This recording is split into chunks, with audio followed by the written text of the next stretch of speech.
Hi. So first, I want to thank the League of Women Voters for hosting this forum and thank everyone for watching and taking the time to stay informed. So my name is Jeremy Joseph. I'm a scientist. I did graduate work in applied physics and mathematics. I have experience in both the public and private sectors. For me, this has meant holding secret clearance, working on ocean modeling for government projects, all the way to working on artificial intelligence software for private tech companies.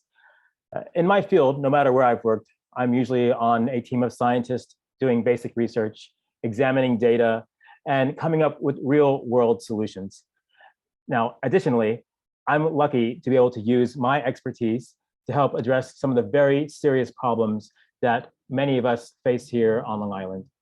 I've been part of many statewide coalitions of activists and nonprofit groups fighting for the changes that our communities need. That's meant advocating for climate action, universal healthcare, racial justice, and many more causes. Now, for each of these groups, we are fortunate to have enough Democrats in New York listening to our voices, working with us, and supporting this major legislation. Now, unfortunately, that is not the case here on Long Island. For many in this statewide coalition, they talk about Senator Kaplan and the few others like her the same way we talk about Joe Manchin and Kyrsten Sinema nationally. Now, thankfully, however, we do have enough support in Albany without their backing. Nonetheless, this means that major decisions are being made about our state, and we often don't have a seat at the table. Now, this was unacceptable for me, and I got more involved in our local groups and also in leadership with groups like LI United, Nassau DSA, Long Island Activist, Long Island Progressive Coalition, and many more. I'm proud to have been very involved in our activist circles with some of the most passionate advocates. And unfortunately, our experiences are near universal. We do not have a partner in governance with Senator Kaplan. Our district should be leading discussions on climate action and economic inequality. And instead, our representation refuses to publicly choose a side. On major issues, she's even voted with Republicans. At this critical stage in our country, New York must take the kind of bold action that can serve as an example for the rest of the country. But we need representation that is willing to do that work, not stand in the way. I've been doing this work as an activist, and now I'm running for office to bring my expertise to the table in Albany. Thank you, Mr. Joseph. Ms. Kaplan, you get 3 minutes for your opening statement. Unmute yourself. We'll start again. Unmute yourself. Okay. Thank you. I want to thank the League for hosting this event tonight. Good evening, everyone. I remember the day when my mom and dad sat me down with my brother and told us that they were sending us to America. I was 13 years old, a refugee fleeing religious persecution, about to say goodbye to my parents, my friends, and the only home I had ever known. But I knew I was going to the greatest country on earth and that I would have the opportunity to live my American dream. And so I did. I went to a public high school, college, and then law school. I met my husband, Darren, and we raised our 2 daughters right here in Nassau County.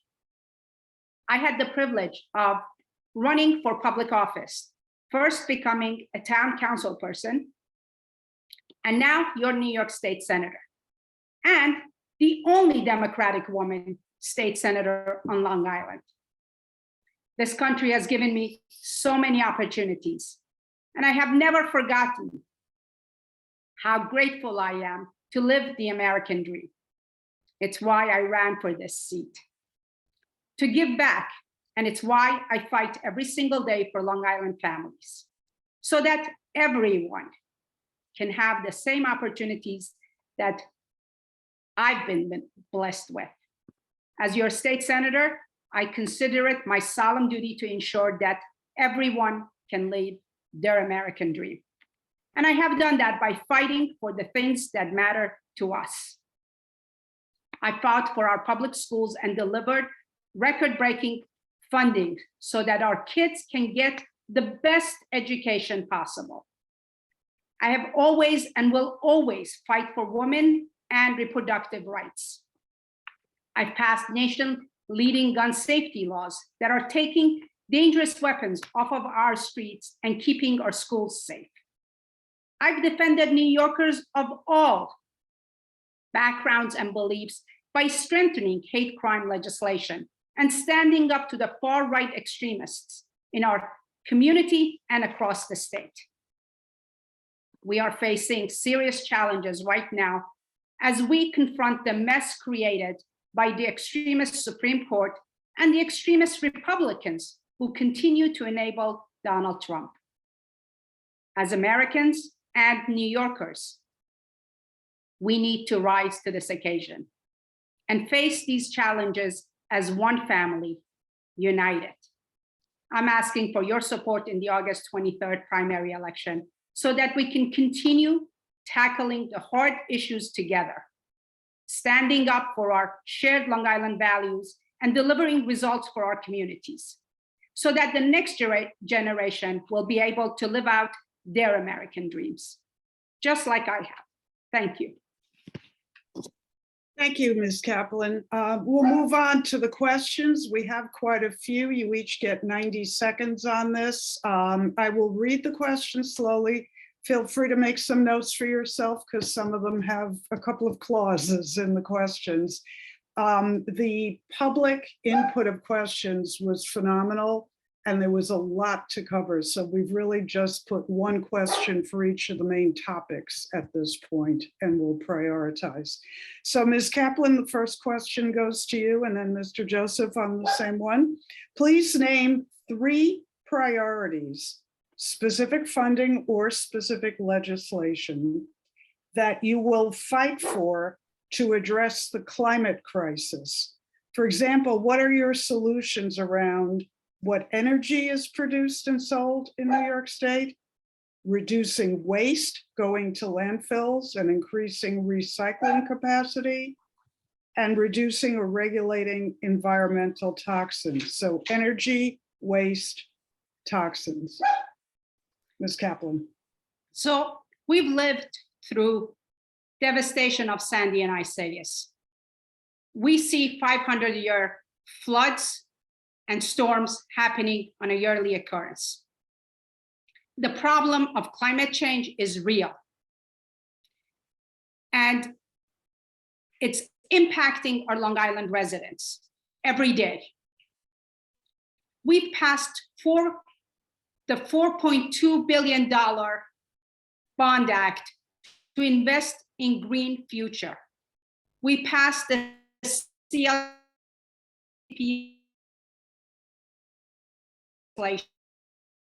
I banned offshore drilling right here in Long Island. I banned the use of toxic chemicals in our toys and household products. We have tackled this issue head on, and we have brought back a lot of money for our infrastructure, making sure that our water is safe. And we've also made huge investments and will continue to make huge investments in our wastewater. Living in Long Island, we are living with certain things that are not the same throughout the state. And we need to tackle all of these head on and make sure that we bring back all of these fundings so that we can ensure the life in Long Island as we know it. Thank you, Ms. Kaplan. The same question, Mr. Joseph. Unmute, please. Okay, sorry about that. So I think we all understand that climate change is the existential crisis of our lifetime. New York made headlines in 2019 for passing the Climate Leadership and Community Protection Act. This was a landmark piece of legislation that set emission goals for decades down the line, the kind of urgent action that needs to be emulated across the country and even around the rest of the globe. the bad part of this is that the CLCPA was a pledge. It was a commitment to do these things, and it was a promise to take tangible action with significant funding as soon as possible. We've had subsequent bills, which I support, the CCIA, which would tax corporate polluters and fund green initiatives with those revenue. We have the Build Public Renewables Act, which would transition us to renewable sources of energy. Right now, our state energy grid is only at 6% renewables.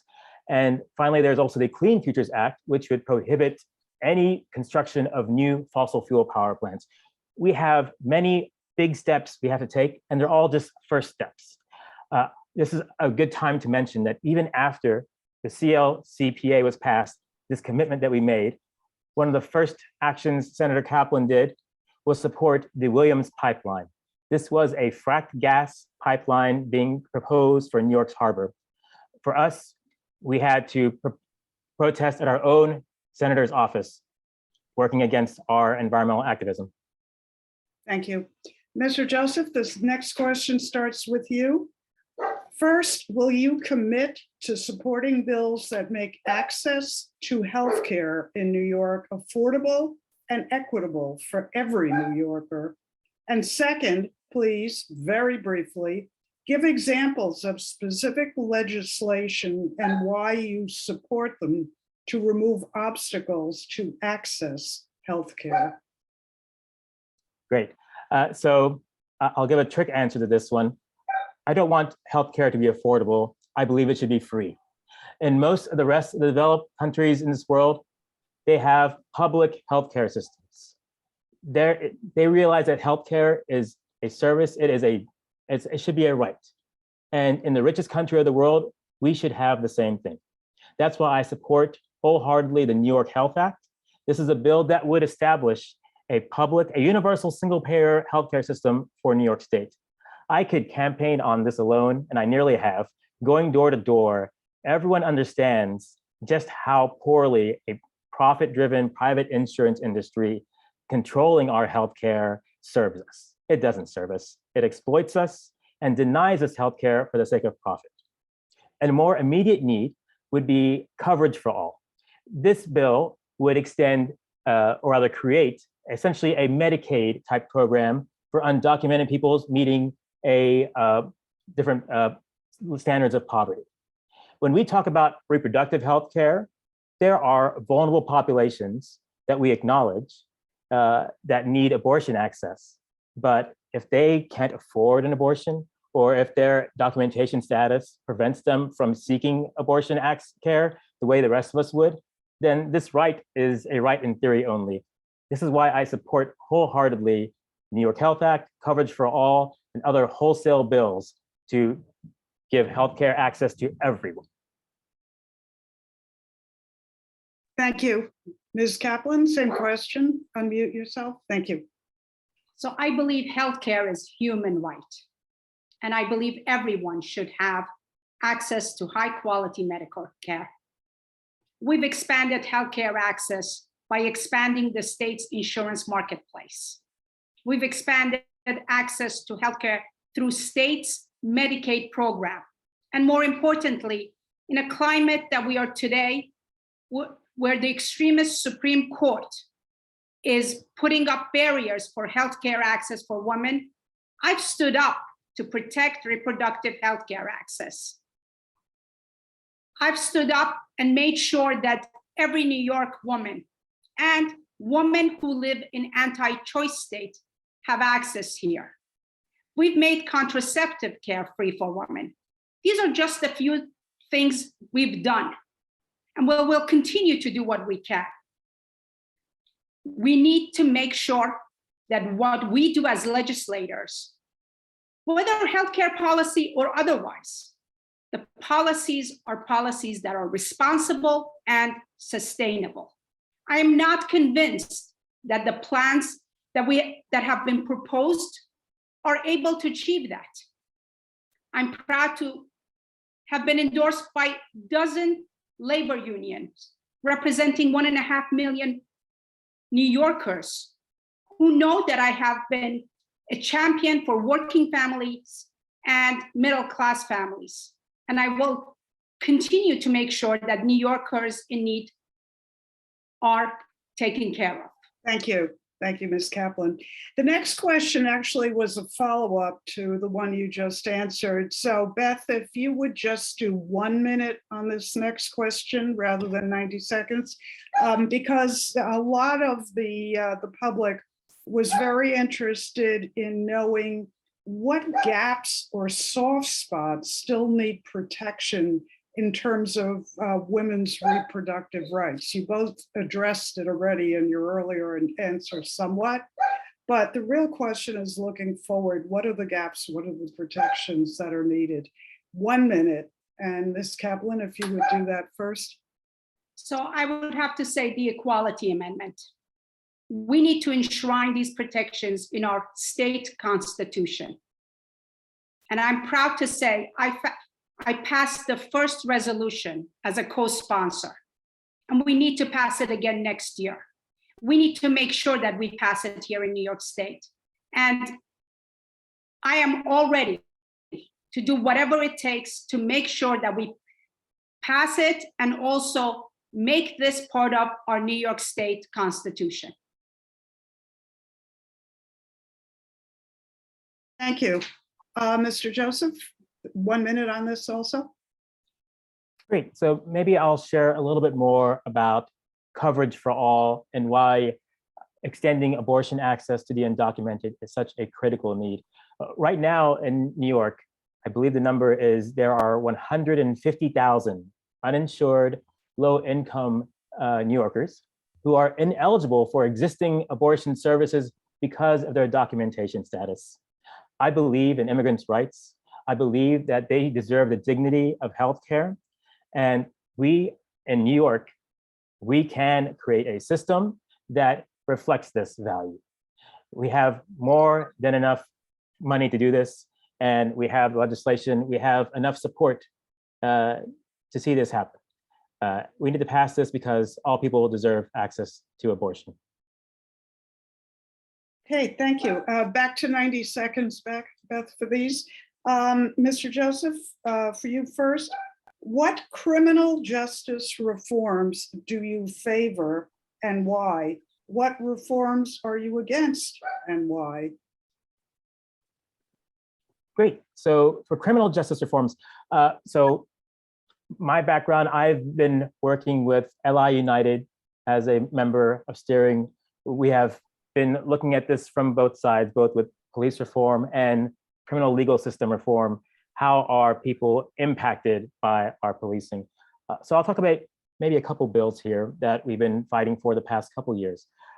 There's fair and timely parole and elder parole. We have to acknowledge the injustices of our carceral system. We have a legal system that has disproportionately targeted Black and brown minority communities. And as a result, they are disproportionately in prison. Many of these people deserve, or rather have paid their time in prison, but due to unwieldy sentencing, they are ineligible for parole. Or maybe they have not been reviewed for parole as often as they should. Fair and timely parole would give them a chance just to be reviewed for parole. Elder parole would give elder citizens, people who've already paid their price, served their time in prison, they would give them a chance to be reunited with their families, considering, given that they meet certain behavior standards. This is all about reducing our incarceration and rebuilding our communities. These are both bills I've asked Senator Kaplan for in person for support, and she has yet to express any. Thank you, Mr. Joseph. Ms. Kaplan, same question. So as legislators, we are sent to Albany to get things done. And some of these issues are very, very complicated. We need to do our due diligence and really work on every bill. It is really important that we talk about the need of balancing public safety. I'm proud to have helped pass the 10 package legislation agenda that led to the nation's in common sense police reform. And I was proud to take an active role in ensuring that our communities are fully engaging in the reform process set forth by the governor.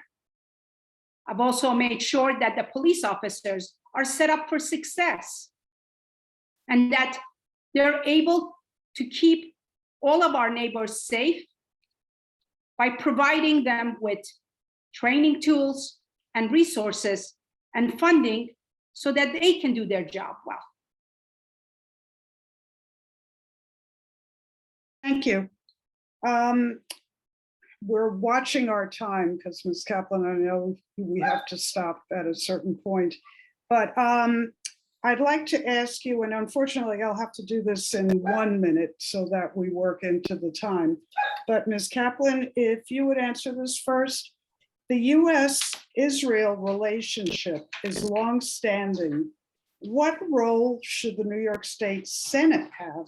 Do you have any specific priorities about New York State influencing international relationships?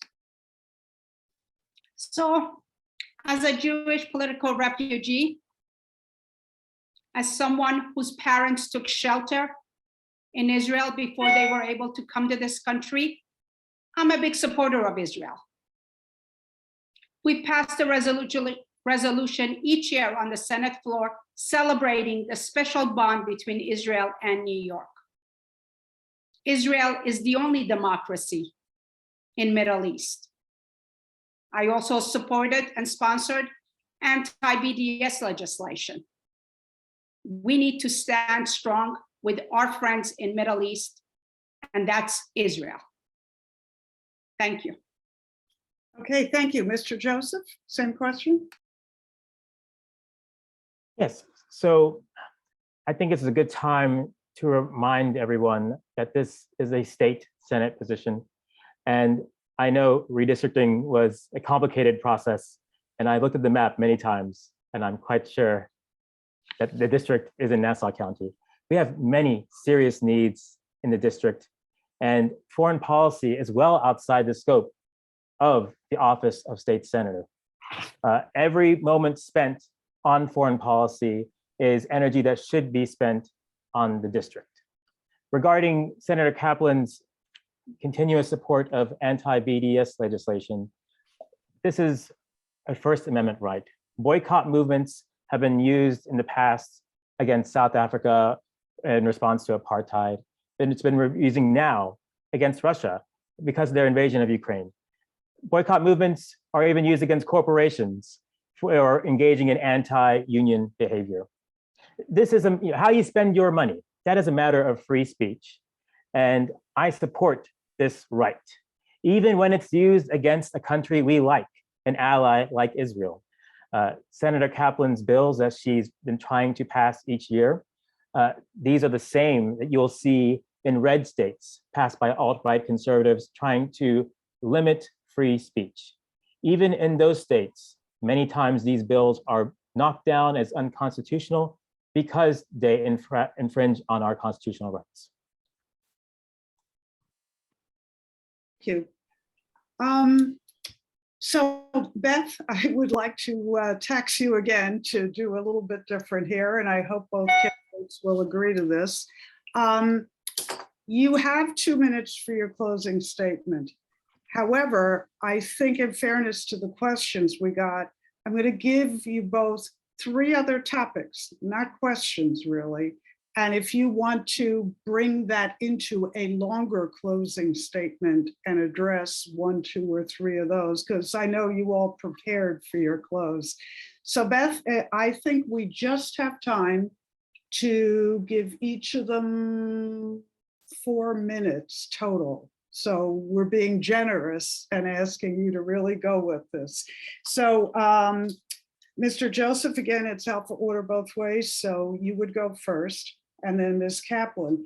And the 3 topics that were really important to the people sending in questions were, 1 is about rising inequality and the effect on working families of this consolidation of wealth and economic and political power. So keep that in mind, that's 1.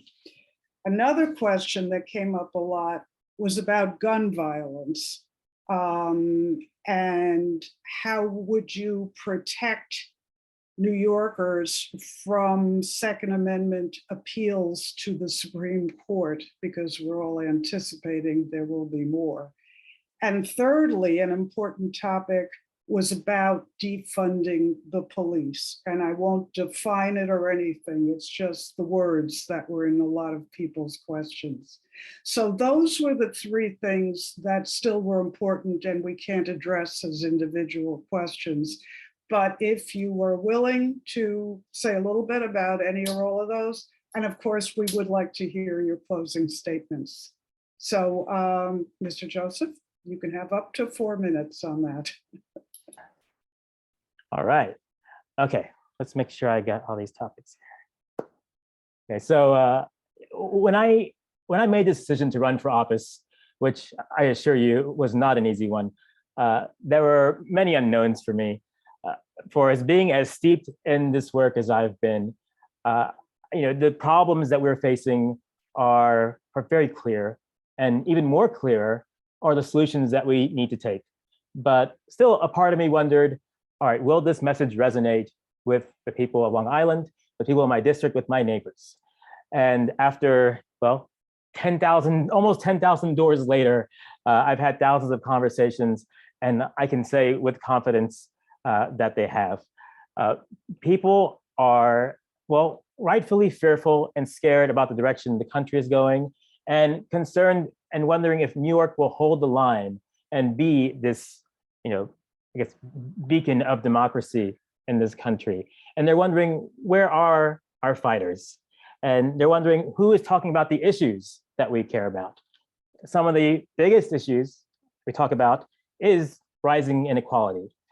The wealth gap in this country is as large as it's ever been. The wealth gap globally, it's as large as it's ever been in the history of mankind, and it is only increasing. In New York, you should not be surprised to hear that the middle and working class is taxed at a higher rate than the top 1%. And this is something that many of us activists have been working on as part of the Invest in Our New York Coalition. This growing economic inequality means that because the rich, the ultra rich, billionaires are not paying their fair share of taxes in New York, state revenue is not sufficient enough to meet our local needs, and then we bear this burden through outrageous property taxes. There is an actual solution to rising property taxes, and it's one that most Long Island legislators of both parties don't have the stomach to take on. And it is asking the ultra rich to pay their fair share in taxes. I am very excited to keep working on this. So please, there is a solution. Another one, people are asking about gun violence. Thankfully, New York has some of the strongest gun control laws in the country. And yet in Buffalo, we still saw a mass shooting this year. This tells us several things, but as important as gun control legislation is, it means that it's just the first step. We have so much more to do in addition to that. We also need to address root causes of violence. We need to have stronger hate crime legislation and addressing and recognizing extremism. I've done this as a county level, speaking at both Nassau and Suffolk counties, working with our police, which I should mention, given our police and tying back to property taxes, police budgets, they grow year after year after year, absurd amounts. Now, you want to worry, and that comes from your property taxes. I want to make sure that our tax money is being spent wisely. Our police, we ask for data, for results. We want to know, how is this money being spent? And repeatedly, they shut the door. They have no transparency. Imagine, demanding a raise at work while showing no proof that you've done anything in the past year. I believe we can increase public safety if we have more transparency, if we have more data from the police. So far, our data has shown that they are disproportionately targeting Black and brown communities. And this is not making us safer. We want to do more for all of us. And Uh, Thank you. okay. Ms. Kaplan, you have up to 4 minutes, please.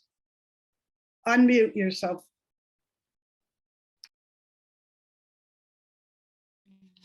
Thank you. So I agree. I think thanks to this conference and thanks to me, we have some of the strictest gun laws here in New York.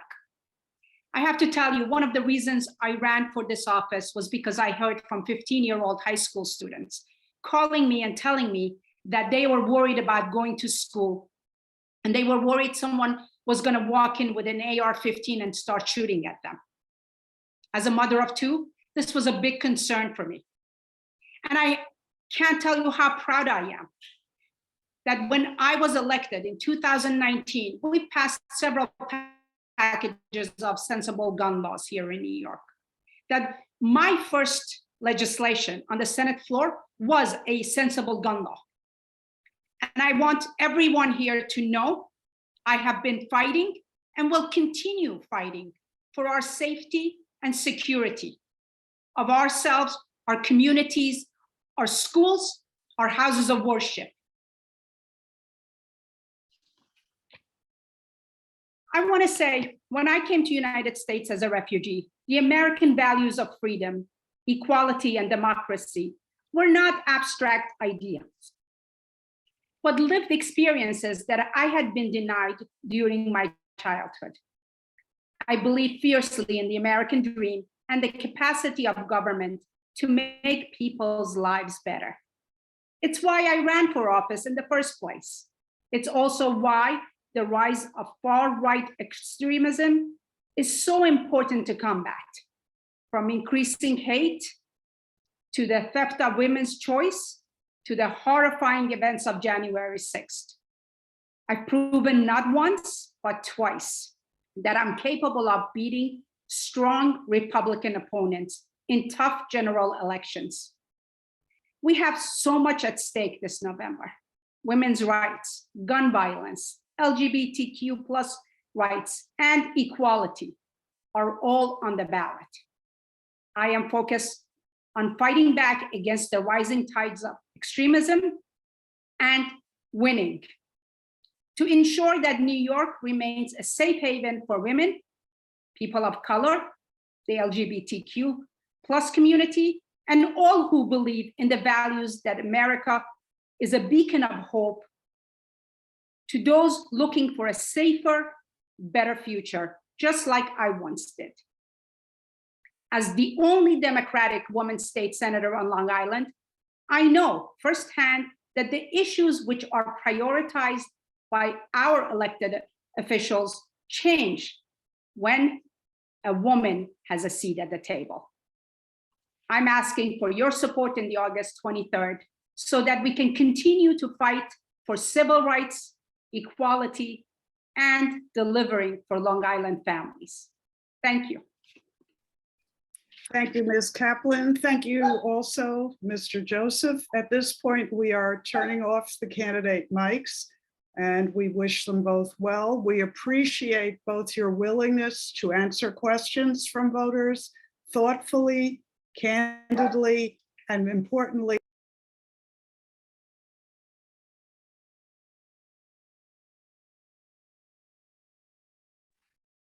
I'm sorry. Lisa, I'm sorry, I accidentally muted you.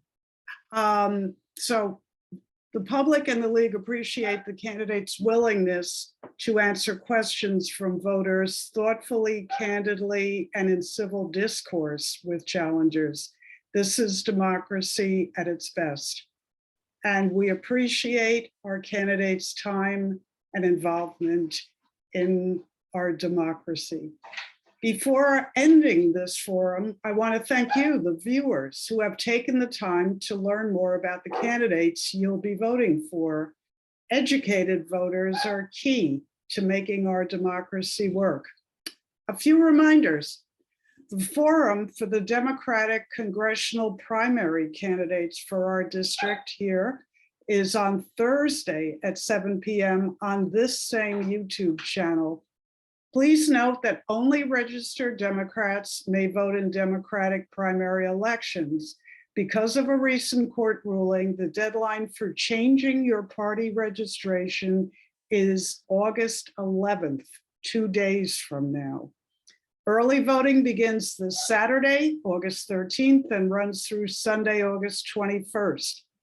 Remember, Monday, the 22nd is a holiday for voting machines. So early voting ends on Sunday.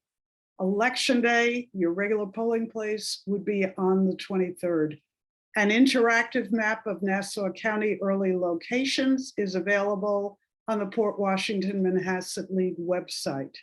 If you want to be alerted about future forums from Port Washington Manhasset League, please click the subscribe button below this video. There's also a link to the League website. Click on the LWV logo, upper right.